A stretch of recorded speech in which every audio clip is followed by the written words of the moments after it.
Hola profe, mi nombre es Javier Vargas, espero que se encuentre bien y a continuación voy a exponer mi defensa sobre las técnicas de polimerización y la estructura de los polímeros. Para hablar primero de las técnicas de polimerización hay que saber qué es la polimerización, que no es más que un proceso químico por el que los reactivos, que son monómeros, compuestos de bajo peso molecular, se agrupan químicamente entre sí, dando lugar a una molécula de gran peso, que la conocemos todos como polímero, o bien una cadena lineal o una macromolécula tridimensional. Primero está polimerización en bloque. Esta polimerización se parte de un monómero puro, no diluido, que se transforma lentamente en un polímero sólido. El proceso, claro está, es difícil de conducir porque a causa de la creciente viscosidad que la masa va adquiriendo durante el proceso, resulta cada vez más desigual la distribución de temperatura, debido a que las reacciones de polimerización son exotérmicas y como consecuencia de la baja conductividad de los polímeros, existe un riesgo de sobrecalentamiento, de modo que la reacción se salga de control.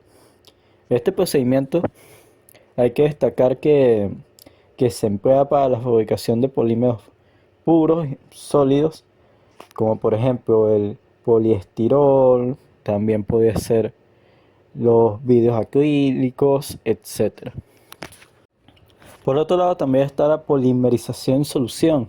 En esta polimerización se diluye el monómero con disolventes, en los cuales también se disuelve el polímero, empleando un disolvente adecuado, donde se evita los problemas derivados de la reacción exotérmica de la polimerización.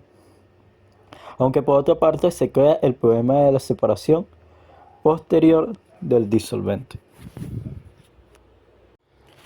También está la polimerización en suspensión.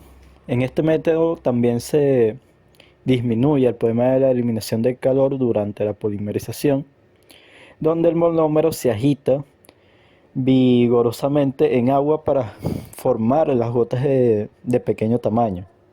Para evitar que las gotas se unan entre sí, se emplean agentes de suspensión, tales como el talco, el alcohol, tiene que ser un alcohol especial, en este caso el alcohol polivinílico, el alcohol polivinílico y gelatina, como objeto de formar un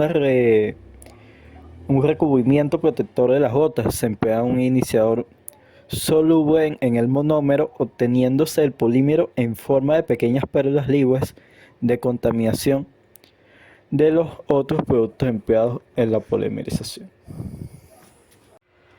Por último está la polimerización en emulsión. Se emplea además de agua, que sirve de medio, un emulsionante de tipo jabonoso y un sistema indicador soluble en agua. La reacción se realiza en un reactor en la que se agita convenientemente la mezcla de reacción formada por monómero, agua, indicador, jabón y entre otros componentes. El monómero se encuentra disuelto dentro de las micelas del, del jabón y formando gotas rodeadas de moléculas de los emulsionantes. Estos polímeros son de grado muy fino, además pueden controlarse bien técnicamente debido a que la dispersión del plástico se mantiene escasamente viscosa. Los productos contienen residuos de emulsionantes que pueden afectar las propiedades eléctricas, como dije anteriormente. Se producen por la unión de cientos de miles de moléculas pequeñas, denominados monómeros, que son grupos funcionales, que forman enormes cadenas de las formas más diversas.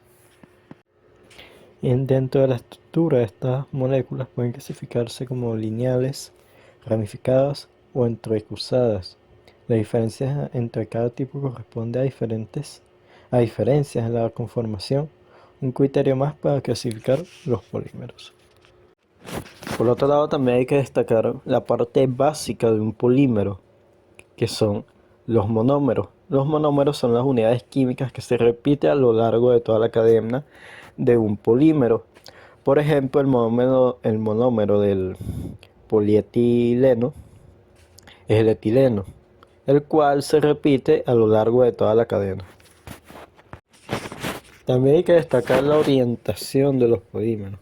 La orientación en las cadenas de polímeros durante el proceso de estiramiento aumenta la resistencia mecánica, la dirección del estiramiento hasta 30 veces e influye en sus propiedades ópticas y dieléctricas, para que la fibra resultante sea notablemente anisotrópica.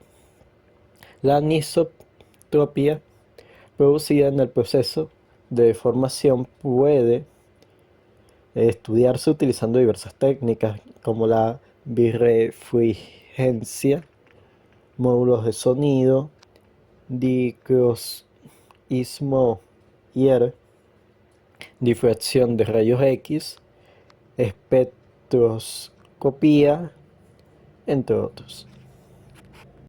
Por otro lado está también la taxicidad, que no es más que el orden especial de las unidades monoméricas y hacia donde está orientado el grupo funcional. En este podemos encontrar tres tipos. El primero es el isotáctico, que nos referimos a un polímero isotáctico cuando dos o cada una de sus unidades monoméricas están dispuestas a un mismo sentido. El segundo está sindiotáctico. Nos referimos a un polímero sindiotáctico cuando existe algún ordenamiento alterado de los monómeros, es decir, que cumplen una tendencia. Y por último está el atáctico, que nos referimos a un polímero atáctico cuando éste no posee ningún tipo de orden en los grupos funcionales del monómero. Además, los polímeros presentan dos tipos básicos de disposición molecular. Primero está la amorfa y la cristalina. En los amorfos, las cadenas moleculares no tienen orden y se retuercen o se enrollan al azar. Los plásticos amorfos se pueden identificar fácilmente ya que son transparentes en ausencia de cargas y pigmentos. Por otro lado, los polímeros que se forman en regiones cristalinas, en los cuales las moléculas... Por último, hay que ver sobre el peso molecular, que es la suma de las masas atómicas de los elementos que forman una molécula. En el caso de los polímeros, es una medida de la longitud de la cadena del polímero. La mayoría de los polímeros que son útiles para plásticos, hules o fibras, tienen pesos moleculares entre 10.000 y 1.000.000.